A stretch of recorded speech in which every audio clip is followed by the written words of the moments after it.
The click of the pen echoed in the silent glass-walled conference room, sealing the end of a 15-year marriage. Marcus looked up, a thin, satisfied smirk playing on his lips. He pushed the papers across the mahogany table toward his ex-wife, Serafina. He believed he had won. He'd just discarded the woman he saw as a burden, securing his assets, his future, and his freedom, leaving her with scraps. But as Marcus watched his wife leave, he was oblivious to the man waiting for her downstairs. A man in a car worth more than the entire settlement. A man who knew her true value. The signature wasn't an end. It was the trigger for her real life to begin. The air in the offices of Hartwell, Dean and Associates was refrigerated to an inhuman chill, a perfect match for the atmosphere at the table. It was the 43rd floor, and the view of the city was sharp and unforgiving. Serafina Hayes stared at the watermark on the divorce decree. It was a stylized set of scales, perfectly balanced. The irony was so bitter it almost made her laugh. "If you're quite finished admiring the letterhead, Serafina," Marcus chimed in, his voice oozing a patronizing smoothness. He tapped his own pen, a ridiculously thick gold-nibbed Mont Blanc, against the table. "We don't have all day. Some of us have meetings to get to." His lawyer, a slick man named Harrison, cleared his throat. "Mrs. Hayes, your counsel has already advised you. This is the final agreed-upon settlement. It is, I must add, exceptionally generous." Serafina's lawyer, a tired-looking woman named Gwen, shifted in her seat. "Serafina," she whispered, "just sign. It's over. We can't fight him on the business assets clause anymore. It's done." Generous. The word was a slap. Marcus was keeping the 5-bedroom house in the suburbs. He was keeping the stock portfolio, the pension, the 401k, and the art collection. He was keeping the company he'd built, the company she'd named. Serafina was getting a one-time lump sum that wouldn't cover 2 years of rent in a decent neighborhood, plus 1 year of alimony. After that, she was on her own. "It's just business, Sarah," Marcus said, leaning back. His suit was new, a custom Tom Ford, and it pulled tightly across his chest. He'd been working out. He was already building his new life, and its centerpiece was his 22-year-old assistant, Kenzie. "You never understood the business," Serafina said, her voice quiet. It was the first thing she'd said in an hour. Marcus laughed. "What, the charity balls, the dinner parties? Honey, I appreciated the support, I really did. You were a great hostess. But let's be real. You haven't worked a day since we got married. You have no idea what it takes to build something." This was the final insult. The one that cut deeper than the infidelity, deeper than the gaslighting. He hadn't just ignored her contributions.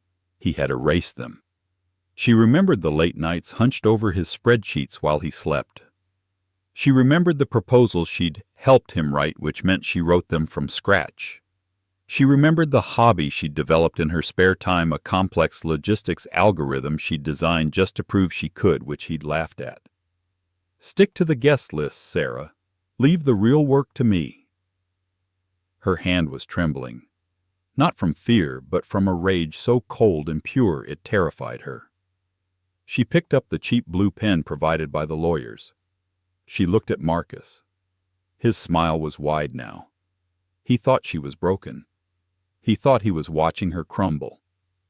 He didn't see the woman who had clawed her way to a full-ride scholarship to MIT. He didn't see the woman who had deferred her own PhD to support his fragile ego. He saw the wife, a domestic appliance he was trading in for a newer model. "Fine," Serafina said. She uncapped the pen. She signed her name, Serafina Hayes, one last time. The signature was firm, a sharp, angry line. She stood up. She didn't look at Marcus again. She left her own lawyer, Gwen, to gather the papers and walked out of the conference room. She didn't look back at the skyline, at the life she was leaving. In the elevator, the sterile silence was deafening. The panic she had held at bay for 6 months finally crested. She was 42 years old. She had a 1-year ticking clock and a resume that had been blank for 15 years. Marcus was right about one thing. He had won. He had taken everything. The ride down the elevator was a descent into a cold new reality. Serafina exited the polished lobby of the law firm and stepped onto the bustling street. The noise of the city hit her like a physical blow. Horns blared. People rushed past, their faces set in the determined masks of those with places to be, careers to build. She was adrift. She was supposed to call a rideshare, go back to the small, sterile 2-bedroom apartment she'd rented, and what? Start boxing up the life she'd already lost. She walked a block, then another, until she found a small iron bench outside a public library. She sat, her hands clutching the designer handbag Marcus had bought her last Christmas. It felt like a prop from someone else's life. She had to inventory her assets. The lump sum was a joke. The alimony was an insult. What did she have left? Her mind. For 15 years, Marcus Hayes had been the rising star at PetroCorp, a mid-level energy logistics company. He was Marcus the Visionary, the man who'd streamlined their entire North American fleet. Except he hadn't. Serafina had. It started small. He'd come home complaining about inefficiencies. She, bored and missing the complex mathematical challenges of her former life, had taken a look. Marcus, if you just reroute the New Mexico fleet through the Dallas hub instead of Denver, you cut 18% on fuel costs. He'd presented it as his own idea. He got a bonus. It became their pattern. She was his unpaid, unacknowledged back-office strategist. She built the models. She ran the projections. She wrote the executive summaries. He took the credit. He'd convinced her it was teamwork. We're a unit, Sarah. Your success is my success. But as his star rose, his ego inflated. He stopped seeing her as a partner and started seeing her as staff. Then as his old lady. The breaking point had been Project Helios. It was her name for it. Her hobby. While Marcus was focused on cutting costs by pennies, Serafina had been looking at the future. Green energy. The problem wasn't generation, it was storage and distribution. The grid was antiquated. She spent 2 years in secret using the open-source data she could find, developing an algorithm. It wasn't just about shipping routes. It was a predictive AI-driven model that optimized energy flow from solar and wind farms to the grid, factoring in weather patterns, consumer demand, and even fluctuating storage cell degradation. It was brilliant. It was revolutionary. And she was proud of it. One night 6 months ago, she'd finally shown him. He was on his third whiskey, texting someone under the table. Marcus. She'd set her laptop open. I have to show you something. I think this could change everything. I call it Helios. He'd glanced at her screen, at the lines of code and the complex data visualizations. He'd scoffed. What is this, Sarah? More of your little spreadsheets, honey. It's cute, but it's not real. It is real. She'd insisted, her voice tight. It could create an entirely new division. It could save the company billions. Save the company. He'd laughed, a harsh barking sound. Kenzie, the name of his assistant. Kenzie just got me the new sales projections. That's what's real. Stick to the charity balls, honey. You're in way over your head. He'd dismissed her. He'd dismissed her life's work as a cute spreadsheet. 2 weeks later, she found the text messages to Kenzie. The sales projections were photos. The business trips were weekends in Napa. But the betrayal of the affair was nothing compared to the betrayal of his dismissal. He hadn't just broken their vows. He had tried to break her. He had erased her, minimized her, and locked her in a box labeled wife so he could feel like the man. Sitting on that bench, Serafina opened her handbag. She pulled out her phone, an older model, not the new flagship Marcus and Kenzie all had. She had one play left. One desperate last-minute 1-in-a-million shot she had taken 3 weeks ago when she realized Marcus and his high-priced lawyers were going to bury her. She'd done her research. She knew who the real players were in the tech and energy space. Not the peacocks like Marcus, but the sharks. The apex predators. And there was only one name at the top of that list, Damian Knight. Damian Knight was less a man and more a myth in the business world. He was the founder and sole CEO of Knight Vanguard Solutions, a private tech conglomerate that devoured industries and spat out streamlined, optimized, and terrifyingly efficient versions. He was notorious. He was ruthless. He didn't do meetings. He did summonses. He didn't read proposals. He read balance sheets. And he was pathologically private. He had no social media, he gave no interviews, and his photo had only appeared in Forbes once when he'd made his first billion at 30, and once when he'd hostile takeovered the company that had fired him a decade earlier. Finding a way to contact him was virtually impossible. His corporate gateways were firewalled. His executive team was a legendarily tight-lipped circle. But Serafina was a researcher. She hadn't just been a math prodigy. She'd been a data mining expert. She'd spent 48 sleepless hours fueled by coffee and a burning desire for revenge digging through the digital bedrock. She'd found him. Not through a corporate email, but through an obscure alumni portal for an MIT coding symposium from 20 years ago. A username, DKnight, was still attached to an archaic forum. She'd gambled that the associated encrypted email address was still monitored if only by a legacy server. 3 weeks ago, she had composed her cold email. Subject efficiency problem in green logistics. PENP, Mr. Knight. You don't know me. My name is Serafina Hayes. Your competitors believe the primary issue in green energy logistics is generation. They are wrong. The issue is predictive distribution. I have developed a self-learning algorithm that optimizes grid distribution by 18% over current models. This is a conservative estimate. It does not just manage flow. It predicts demand and optimizes storage degradation. Your company, Knight Vanguard, is the only one with the infrastructure to implement it. Everyone else, including my husband's company Petrocorp, is run by fools. I've attached the first 3 pages of the core code. I am in the middle of a contentious divorce. My husband, a VP at Petrocorp, believes this algorithm is a hobby. He is mistaken.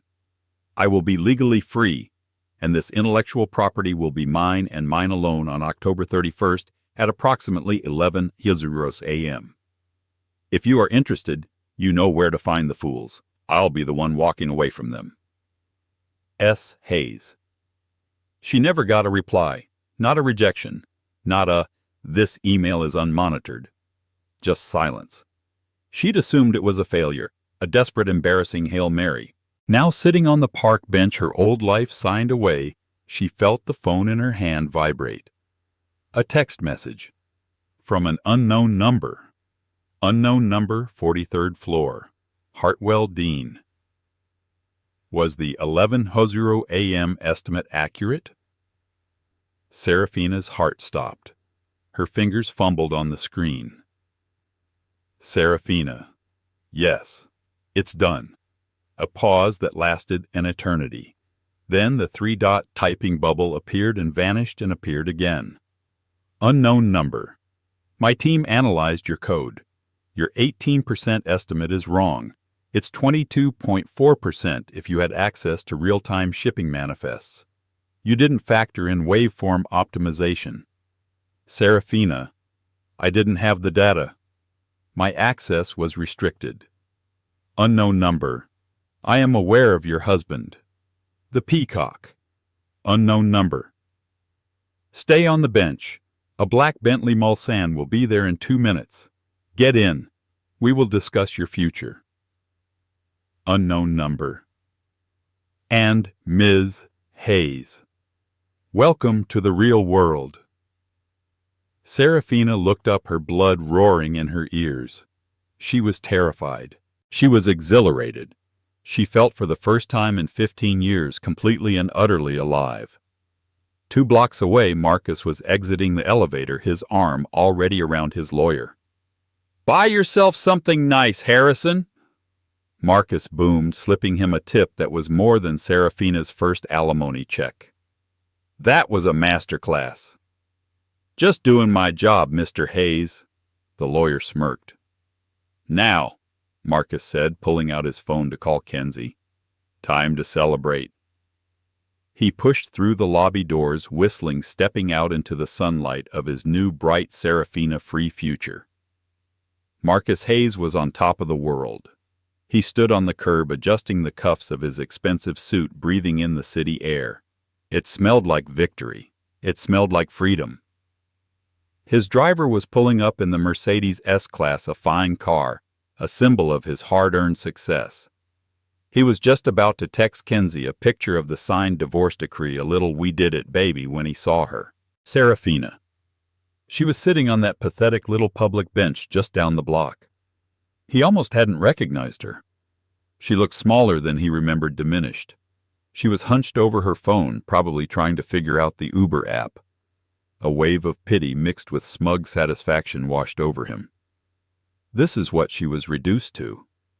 This was the brilliant woman who'd challenged him.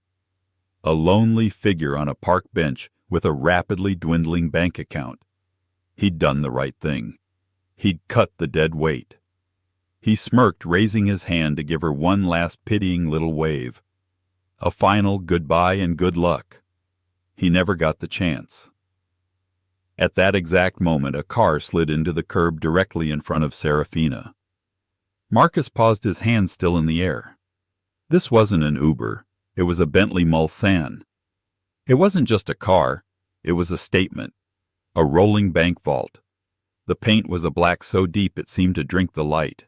The chrome was subtle, but it gleamed with the quiet menace of old money. Marcus knew cars. This was a custom job. A car that cost north of $500,000. It was the kind of car that he saw in magazines and dreamed of. A man in a sharp gray suit, not a driver's uniform, but a suit, emerged from the driver's side. He didn't rush. He moved with an unhurried, crisp efficiency. He walked around the back and opened the rear passenger door. And he held it. For Serafina. Serafina stood up.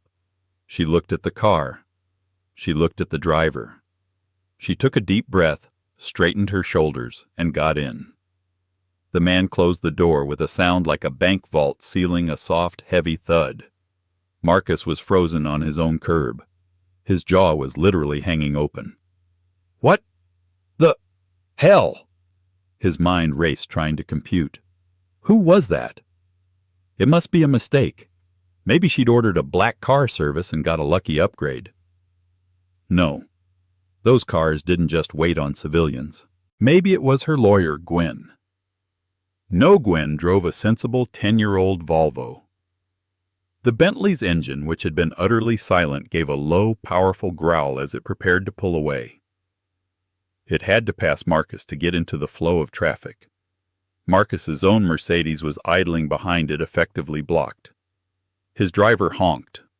Marcus waved at him to shut up. He needed to see. He stepped off the curb, moving closer to the street, squinting at the Bentley's heavily tinted windows. He had to know who was in that car. The Bentley slowed as it passed him, almost, he thought, deliberately. And for a fraction of a second the sun hit the rear window at the perfect angle, cutting through the tint. Marcus saw two things. First, he saw Serafina. She wasn't crumpled. She wasn't crying. She was sitting upright, poised, her face pale, but set in a look of intense, focused determination. Second, he saw the man sitting across from her. Marcus's blood turned to ice. His smug smile didn't just fade. It was ripped from his face, replaced by a mask of sick gray horror. He knew that face. Every executive in the country knew that face. He'd seen it on the one Bloomberg cover story the man had ever agreed to. The shark, the titan, the myth. It was Damian Knight. The Bentley glided past its engine, a low whisper of contempt. Marcus was left standing in the street, choking on the exhaust of a car worth more than his entire net worth. The Mercedes horn blared again. "Sir, are you getting in?" Marcus didn't hear him. He was staring at the disappearing car, a single terrible thought echoing in his brain. Stick to the charity balls, honey. What had he done?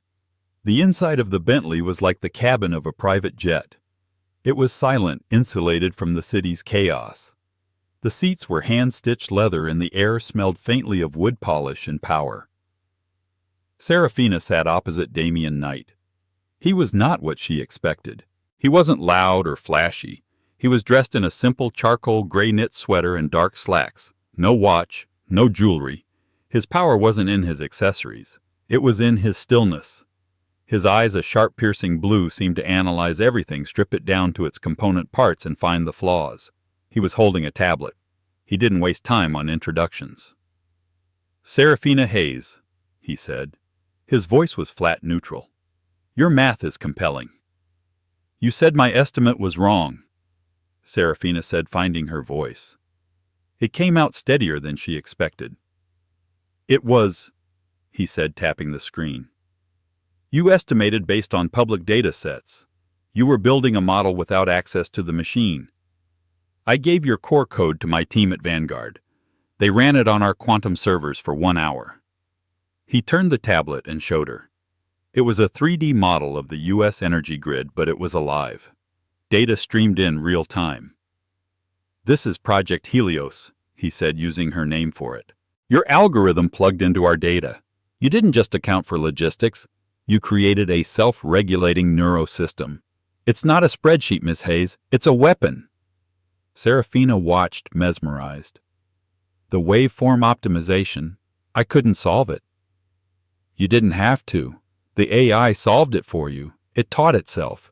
In the first 10 minutes it found inefficiencies in our own systems. It's already saved me $40 million in projected overstock." He turned the tablet off. The screen went dark. His full attention was on her. "So," he said, "let's talk about your ex-husband, Marcus Hayes, VP at Petrocorp." "What about him?" Serafina said, her guard up. "He's a fool," Damien said simply. "A peacock. All feathers, no brain. He presented a new logistics strategy to his board last quarter. My people acquired the presentation. It was sloppy. It was your work, but it was a bad copy. He'd stolen the engine but had no idea how to drive it. He dismissed it." Serafina whispered, the old wound feeling fresh. "Fools dismiss weapons." Damien countered, his eyes narrowing. "They're too heavy. I don't. Your divorce was finalized." He glanced at the car's dashboard clock. "Approximately 50 minutes ago, correct?" "Yes." "And your settlement. Did he claim any intellectual property? Any business ideas conceived during the marriage?" "No," Serafina said, a new dawning realization hitting her. He made me sign a clause specifically stating I had no part in his business, that all the assets he'd built were his alone. He wanted to make sure I couldn't touch his company." Damien Knight allowed himself the smallest thin-lipped smile. It was a terrifying sight. "He didn't just let you go, Ms. Hayes. He firewalled you. He protected your intellectual property for you. He put it in writing, signed and notarized, that your hobby project belongs 100% to you." He leaned forward. "He didn't just sign away his marriage. He signed away a billion-dollar company." The car was moving smoothly through traffic, heading toward the financial district. What happens now?" Serafina asked. "Now," Damien said, "we build. Knight Vanguard doesn't absorb. We incubate. I am creating a new independent subsidiary. Helios Dynamics. It will be your company. You will be the CEO. Me, I haven't worked in 15 years. You haven't been paid in 15 years? Damien corrected her, his tone sharp. There's a difference. You'll have the full backing of my resources. My data, my servers, my legal team. All you have to do is what you've already done, be the smartest person in the room." He paused, looking out the window as they passed a towering glass and steel building. "This, by the way, is your new office. We're taking the top 3 floors. He looked back at her. "There's just one thing, Ms. Hayes. My backing is not a romance. It is not a gift. It is an investment. I expect a return. You will work harder than you have ever worked in your life. You will not sleep. You will build this empire. And in 1 year you will make Petrocorp obsolete. You will crush them." Serafina looked at the man. He wasn't saving her. He was arming her. "When do I start?" she asked. "You already have," Damien Knight said. "Your first board meeting is at 2:00 p.m. The Bentley Mulsanne didn't so much drive as it processed. It was a black silent void that moved through the chaotic traffic, parting it like the Red Sea. As it passed Marcus, he saw it all. The moment of eye contact felt like an eternity. He saw Serafina. She wasn't his mousy, discarded wife. She was something else. A stranger. Cold, composed, and powerful. He saw Damian Knight. The man who had bankrupted General Motors' entire EV division as a hobby. The man who had bought the New York Times building not for the paper but for the antenna on the roof. And he saw them. Together. The car passed. The tinted window obscured them once more. But the image was burned into Marcus's retina. His driver, oblivious, finally lost his patience. "Sir, Mr. Hayes, we are blocking traffic." Marcus stumbled back onto the curb, his limbs feeling heavy, his chest tight. The world had just tilted on its axis. "Sarah," he whispered the name, tasting like ash. His mind, which had been so clear and smug moments before, was now a frantic, panicked mess. He started running the calculations. Knight. Knight. Why is she with Knight? And then, like a lightning bolt, the memory hit him. Her hobby. The cute spreadsheets. The thing she called Helios. It could change everything, Marcus. "Stick to the charity balls, honey." His knees went weak. He leaned against a lamppost for support. It wasn't a hobby. It was real. The woman he'd just signed away for a pittance. She hadn't been meeting a new lover. She had been meeting an investor. No, not an investor. A kingmaker. "Oh, God," he whispered. "Oh, God, no." He knew how Damian Knight operated. Knight didn't buy companies. He gutted them. He identified a weakness and inefficiency, and he exploited it with surgical, brutal precision. And Serafina, she hadn't just found a weakness at Petrocorp. She was the weakness. She was the asset he had just quite literally thrown out with the trash. He saw his future flash before his eyes. His promotion. His partnership. His entire career. It had all been built on her work, on the foundations she'd laid. And now, she was taking her blueprints to the one man on earth who could build her vision overnight. He wasn't just going to be beaten. He was going to be erased. The smug smile he'd worn in that conference room felt like a mask of idiocy. He'd been smiling proudly, signing the papers while Serafina sat on a powder keg. And Damian Knight, the billionaire, had been waiting for Marcus himself to light the fuse. The full, agonizing, humiliating reality of the moment crashed down on him. He had been so focused on Kenzie's youth, he'd forgotten Serafina's brilliance.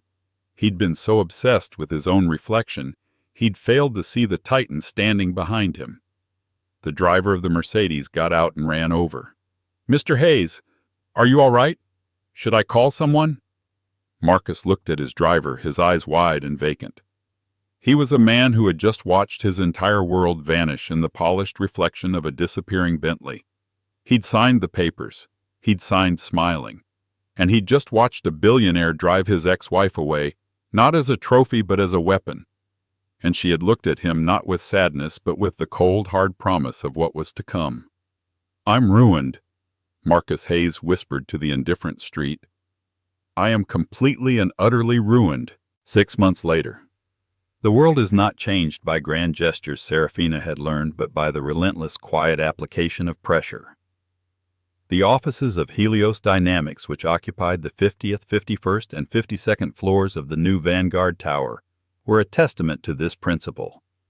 The design was minimalist, brutalist, and beautiful. Polished concrete floors, raw steel beams, and entire walls of glass that framed the city like a conquered map. There was no warmth. There was only light, data, and purpose. Serafina's corner office had a view that stretched from the financial district to the ocean. She stood before it, not admiring the view, but analyzing it the same way she analyzed the real-time data streaming onto a holographic display projected in the center of the room. "The grid is stable," she said, her voice echoing slightly in the vast space. "Stability is a low-growth metric. a voice replied. Damian Knight was sitting in one of the two severe black leather chairs opposite her desk. He wasn't looking at the display. He was looking at her as if she were the data stream. Stability is the platform for growth, Serafina countered, not turning. The West Coast grid is optimized. Phase 1 is complete. And Petrocorp, he asked. Petrocorp is a bleeding elephant, she said, finally turning. The transformation was absolute. The soft-edged, quietly desperate housewife was a ghost. This woman, Serafina Hayes, CEO of Helios, was all sharp angles and controlled fire. She wore a tailored charcoal gray dress that looked like it was designed by an architect. Her hair was pulled back so tightly it emphasized the fierce intelligence in her eyes. The elephant is still thrashing, she continued. Their legacy contracts are a liability. Their pension fund is a time bomb. They're hemorrhaging their best engineers. We've poached the top two, Jennifer Lee from their R&D and Robert Chen from their data science division. They're bleeding, Damian agreed, a thin, satisfied smile playing on his lips. But they are not dead. Their board is stubborn. They're trying to rally shareholders, claiming we're engaging in predatory practices. They are painting you as a vengeful ex-wife. Let them, Serafina said, walking to her desk. She tapped a command and the holographic display vanished. They're personalizing their own extinction. It's a classic symptom of failure. They're not your target, Serafina, Damian reminded her, his voice low. The company is. You've isolated them. You've cut off their supply lines. When do you move in for the kill? I'm not here to kill them, Damian, she said, sitting down. She leaned forward, her hands clasping on the black onyx desk. I'm here to acquire them. Their infrastructure is outdated, but it's extensive. Their logistics arm is the last piece of the puzzle. Once we have it, we don't just manage the grid, we own it. They will never sell to you. The name Serafina Hayes is a curse in their boardroom. Which is why, Serafina said, we're not asking. The vote is in 3 days. They're pinning their hopes on a last-minute merger with Apex Energy. It's a pathetic, desperate move. And will it work? Serafina's smile was the one Damian had seen before, the one that meant the math was already done. Apex Energy just pulled their offer. They were persuaded that their investment was unsound. Their CEO, Mr. Wallace, received an anonymous data packet this morning outlining the true state of Petrocorp's pension deficit, the one Marcus forgot to ever properly fund. Damian Knight stood up. He was, for the first time in their 6-month partnership, genuinely impressed. She hadn't just built the weapon he'd asked for. She'd invented new ammunition. You're not a CEO, Ms. Hayes, he said, walking to the door. You're a conqueror. I'm just a woman who understands the math, she replied. And the math says Petrocorp is finished. My motion, which I'll be filing at 9:00 a.m. tomorrow, is to initiate a hostile takeover. We will acquire their logistics division for 30 cents on the dollar. The rest of the company, we'll let it be carved up for scrap. Motion provisionally passed, Damian said, a rare glint of approval in his eyes. He opened the door. One more thing. The Future of Energy Summit. You are the keynote. I know. It's tonight, at the Cipriani. I'm aware, Serafina said, already pulling up the SEC filing. It was their flagship event, Damian said, pausing. Petrocorp has sponsored it for a decade. It was his favorite party. Serafina didn't look up from her screen. Her focus was absolute. How ironic, she said, her voice flat. He loved the parties. I loved the work. It seems we've both finally gotten what we wanted. Meanwhile, in a parallel universe of failure, the Camden Court apartment smelled of stale curry, damp carpet, and regret. It was a 400-square-foot studio in a part of town that wasn't up and coming, but long since given up. Marcus Hayes sat on the edge of a lumpy futon, which was also his bed, his couch, and his office. The room was a testament to his implosion. Empty whiskey bottles, cheap brands like Old Crow, cluttered a stained IKEA coffee table. Piles of unopened mail formed small threatening mountains. Most of them were red. Final notice. Account overdue. He was a man haunted. His expensive suits were gone sold for a fraction of their worth to a consignment shop. He now wore a wrinkled graying dress shirt and a pair of stained slacks. His face was puffy, his eyes perpetually bloodshot, his hands afflicted with a slight humiliating tremor. His phone buzzed. He lunged for it, his heart leaping with the pathetic, desperate hope that had become his only real companion. It was Kenzie. He hadn't heard from her in 5 months. Not since the day his assets were frozen in the corporate espionage lawsuit Petrocorp had slapped him with to save face. She'd vanished, taking the Cartier watch and the down payment he'd made on a condo for her. "Kenzie," he croaked. His voice was raw. "New phone, who dis?" The text read. "Kenzie, it's me. It's Marcus. Please, I need to talk to you." The 3-dot typing bubble appeared. He held his breath. "Oh, gross. Don't text me again." The bubble vanished. He was blocked. Marcus roared a sound of pure animalistic frustration and threw the phone against the wall. It shattered the screen's spiderwebbing before going dark. He was completely, utterly cut off. His downfall had been a public execution, fired for cause, sued by his former employer, blacklisted by every headhunter in the industry. The visionary of Petrocorp was now a toxic asset. He'd tried to get work. He'd even tried to get an entry-level auditing job at a small firm. The interview had lasted 5 minutes. The moment the hiring manager, a kid half his age, Googled his name, the interview was over. He was unemployable. He was ruined. And it was all her fault. Serafina. The name was a curse. He spat it. In his mind, he replayed the divorce. He'd been so smart, so dominant. He'd crushed her. He'd won. How had she done this? He knew the name Damien Knight. She hadn't just left him. She'd run to another man. A richer, more powerful man. She'd weaponized her feminine wiles, and used that billionaire to destroy him. It was the only narrative his ego could stomach. She hadn't beaten him with her brain. She'd cheated him with her body. He was the victim. He staggered to his small, grime-caked kitchen, yanking open the fridge. Empty save for a single warm can of beer. He cracked it open, the foam spilling over his shaking hands. He had to do something. He couldn't just sit here and rot.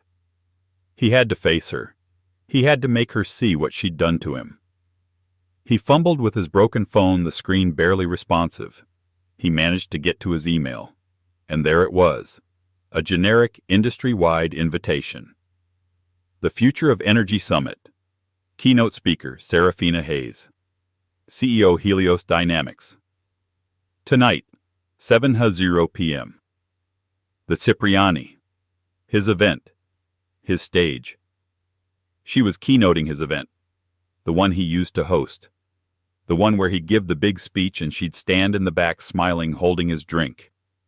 The rage was so sudden and so hot it almost sobered him up. He stormed to his closet. He had one suit left. His funeral suit, he'd started to call it. A black Hugo Boss from his glory days. It would be tight. He didn't care. He would go. He would get in. And he would confront her. He would remind her of the 15 years they shared. He would remind her of the vows she'd broken. He would look that monster Damien Knight in the eye and he didn't know. He just knew he had to be there. He had to stop this. He had to get his life back. The ballroom at the Cipriani was a sea of power. Chandeliers dripped crystals, champagne flutes chimed, and the murmur of $1,000-a-plate crowd filled the air. Serafina was the calm eye of the storm. She wasn't mingling, she was holding court. A U.S. senator on her left, the CEO of Tesla's European division on her right. They weren't chatting. They were listening. She spoke quietly about quantum grid integration, and they hung on every word. Her grasp of the macro policy is astonishing. the senator whispered to an aide. Forget policy, the Tesla exec murmured. She solved the storage degradation problem. She's a decade ahead of us. Across the room, Damian Knight watched from a secluded balcony. He didn't network. He observed. He watched his prize asset rewrite the rules of an entire industry. It was the best investment he'd ever made. Into this world of order, precision, and power stumbled chaos. Marcus Hayes made it past the front door by sheer frantic audacity.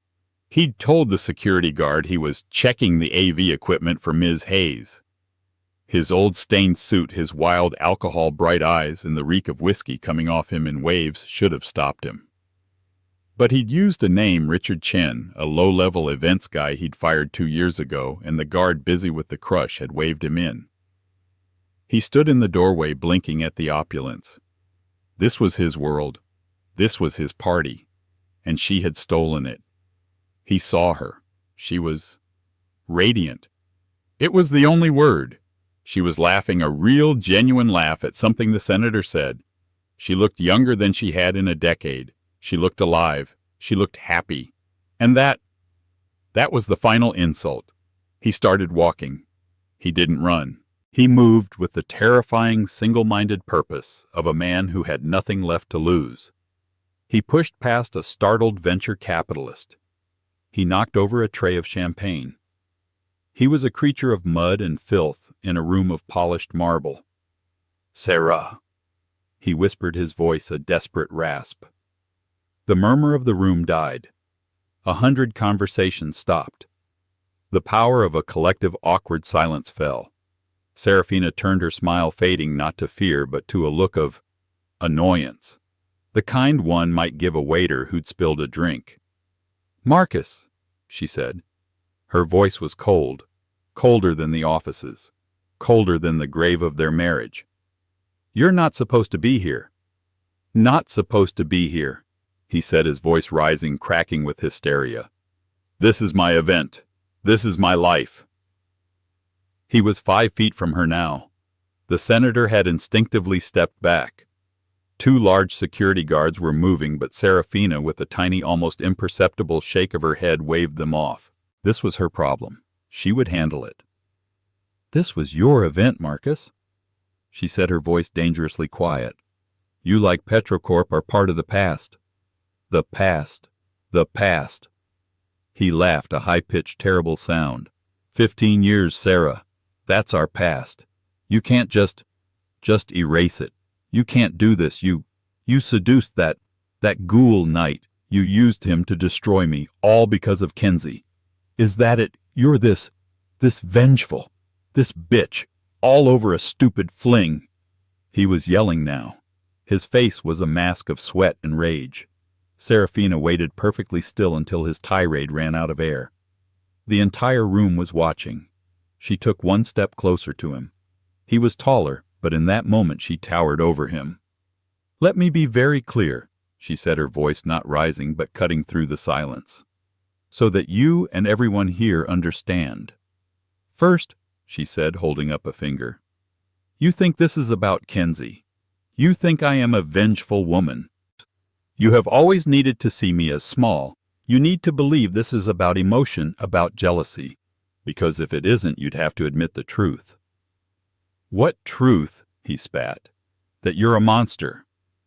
"The truth," she said, "is that this was never about you. It was about the math. And the math. Marcus, you were just bad at it." She held up a second finger. "You call me vengeful. You say I used Damian Knight. You see this is your fatal flaw. You think everything is personal. You think I did this to you. You are a speed bump, Marcus. A rounding error. You aren't the reason I'm here. You were just the obstacle." I loved you," he whispered, his rage collapsing into a pathetic, desperate plea. It was his last card. "Sarah, please. I'm ruined. I have nothing. Look at me. I made a mistake. A terrible mistake. But we can fix this. I can help you. I know Petrocorp. I know the old systems. We can run this together like we were supposed to." This was the moment. The final pathetic display of his unshattered ego. He still thought he had something to offer. Serafina looked at him, and for the first time a flicker of emotion crossed her face. It wasn't anger. It wasn't pity. It was boredom. "Help me," she said. "You..." "The man who called my algorithm a cute spreadsheet." "I didn't know," he cried. "No," she said. "You didn't look. You didn't listen. You didn't see me. Not as a partner. Not as an equal. Not even as a person. You saw me as an accessory. A hostess. A mirror to reflect your own. What you thought was greatness." She leaned in, her voice dropping to a whisper only he could hear. "And the problem, Marcus, is you're not in the reflection anymore. You were never the visionary. You were just the guy who took my work to the office." She straightened up. "You are not ruined because of me," she said, her voice ringing out for the entire room to hear. "You are ruined because you are an arrogant, incompetent fool who valued his own pride over his own assets. You signed smiling, remember? You were proud to discard me." "Security," she said, turning away from him as if he had ceased to exist. "Please show this relic the door. He's obsolete." The two guards grabbed his arms. He didn't fight. He was broken. The words had done what no financial ruin could. They had flayed him to the bone. "Sarah, please," he whimpered as they dragged him stumbling out of the ballroom. Serafina watched him go. She then turned back to the senator, her expression instantly composing itself back into one of pleasant professional focus. "Now, Senator," she said, taking a sip of water, "as I was saying, the problem with the current infrastructure is not capacity, it's latency." From the balcony, Damian Knight smiled. He raised his glass, not to her, but to the brutal, beautiful, and utterly efficient C-suite predator he had helped unleash. 2 hours later, the 200 p.m. sports highlights were long over. The TV in the corner of the Salty Dog pub was now tuned to Bloomberg, the audio barely audible over the jukebox and the clack of pool balls. In the darkest booth, Marcus Hayes sat, his funeral suit now stained with something he hoped was ketchup. He had been deposited on the curb by security. He had walked 6 miles to this bar. His feet were bleeding. His throat was raw. His life was over. He was nursing a glass of the cheapest vodka paid for with the last $3 he'd found in his pocket. And then her face was on the screen. It was a special report. The Phoenix of Energy. A Bloomberg profile. He saw Serafina looking regal and sharp in her office. He saw her at the summit after he'd been removed, giving her keynote to a standing ovation. The anchor, a sharp woman named Anika Sharma, was wrapping up the glowing profile. "Ms. Hayes, this has been a meteoric and, for some, a brutal rise," the anchor said. "Your ex-husband, Marcus Hayes, formerly of Petrocorp, has been vocal. He was forcibly removed from your summit tonight, claiming this was a personal vendetta. Your response..." The camera zoomed in on Serafina's face. Marcus leaned forward, his hands shaking, his breath fogging the glass he held. "Tell them, Sarah. Tell them what you did." Serafina smiled. A polite, warm, media-trained smile that did not in any way reach her eyes. She tilted her head as if genuinely confused. "I'm sorry," she said, her voice dripping with polished sincerity. "A personal vendetta. That seems so inefficient." She gave a small, dismissive laugh. "It's a sad story, really," she continued, her tone shifting to that of a patient professor. "When a market leader fails to adapt, it's inevitable. Some people confuse innovation with revenge. They personalize their own obsolescence. I'm afraid I don't know a Marcus Hayes. I only know Petrocorp's failed management. A textbook example of legacy rot. And we've right-sized that." She leaned forward, her eyes bright and cold for the camera. "Now, Anika, if you want to talk about the Helios 3 quantum grid, I'd be happy to."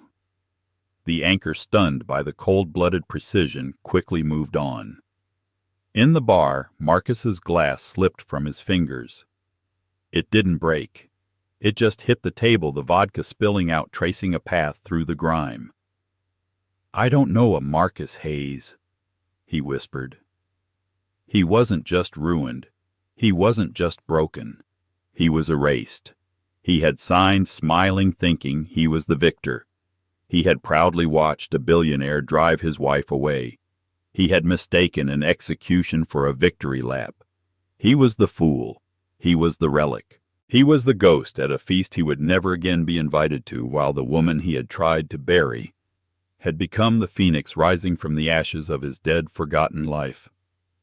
The bartender, seeing the spilled drink, yelled, "Hey, you're cut off! Get out of here!" Marcus didn't move. He just stared at the blank, dark screen of the TV, now reflecting his own empty, obsolete face. That signature wasn't the end of Serafina's story. It was the moment she was finally released. She turned the deepest betrayal of her life into the fuel for her greatest comeback. She didn't need a man to save her. She just needed an investor who recognized her genius. Marcus thought he was discarding a liability, but he was abandoning the very asset that made him powerful. And in the end, he was left with exactly what he deserved: nothing.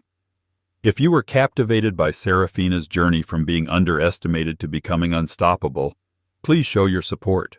Hit that like button so I know you want more stories of justice and empowerment.